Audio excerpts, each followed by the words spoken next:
যে 18 বছর আগে বিয়ে করতে পারবেন না, ঠিক 18 বছর হলে বিয়ে করতে পারবেন। আমি জানি না, তাহলে 18 বছর ধরেন 10 দিন আগে আপনার বয়স 18 হয় নাই, 10 দিন পরে এমন কি ঘটনা ঘটে গেল যে আপনি এখন বিয়ের উপযুক্ত? কি করছে এরকম? তার মানে পুরা ফিলোসফিটা একটা ভুয়া ফিলোসফি। বিয়ে আমাদের দেশে, আমাদের এখানে ওয়েস্টার্ন আইডিয়া নিয়ে এখন লোকেরা চলতেছে, অথচ এটা কিন্তু ইসলামিক আইডিয়া। বিয়ের বয়স হলে বিয়ে দিয়ে দেবেন, বলেন এখনো প্রতিষ্ঠিত হয় না, বিয়ে দেবে কি? প্রতিষ্ঠিত মানে কি? প্রতিষ্ঠিত মানে কি? আল্লাহ তাআলা বলেছেন তোমার যদি টাকা পয়সা না থাকে তাহলে বিয়ে করো, তাহলে আমি তোমাকে ধনী বানিয়ে দেবো। এটা আল্লাহ বলেছেন সূরাতুন নূরে, যে তোমরা বিয়ে করো তাহলে আমি কি ওয়ানকিহুল আয়ামা মিনকুম ওয়াসসালিহিন মিন ইবাদিকুম ওয়া ইমাইকুম ইন ইয়াকুনু ফুকারা ইউগনিহিমুল্লাহু মিন ফাদলি সালাসাতুন হাক্কুন আলাল্লাহি আউনুহুম। তিন ব্যক্তিকে সাহায্য করা আল্লাহর দায়িত্ব হয়ে যায়। তোমাদের কেউ বিয়ে করলে তাকে সাহায্য করা আল্লাহর দায়িত্ব হয়ে যায়। এখন আমরা বলছি না, বিয়ে করানো যাবে না, কারণ এখনো বয়স হয়নি। তাহলে কি হয়েছে?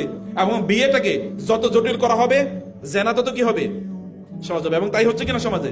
এবং খুবই আনফরচুনেটলি আমাদের এই সমাজে যারা এত বছর রাষ্ট্র চালাইছে, তারা দেখাইছে যে তুমি জেনা করো নো প্রবলেম, কিন্তু বিয়ে করলে তোমার ধরে নিয়ে যাবো। 18 বছর হয়েছে, 18 বছর আগে কেন বিয়ে করলো? এই কারণে পুলিশ ধরে নিয়ে গেছে।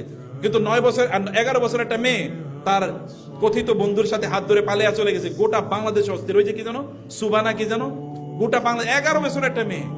এটা নিয়ে রাষ্ট্রের কোনো মাথা ব্যথা নেই। সব মাথা ব্যথা কেন 18 বছর আগে বিয়ে করলো। হালাল কাম করলে অসুবিধা, হারাম করলে কোনো কি নেই, সমস্যা নেই, ওটা সেলিব্রেশন। এটা একটা জাহিলিয়াত কালচার তৈরি করে গেছিল একদল লোক।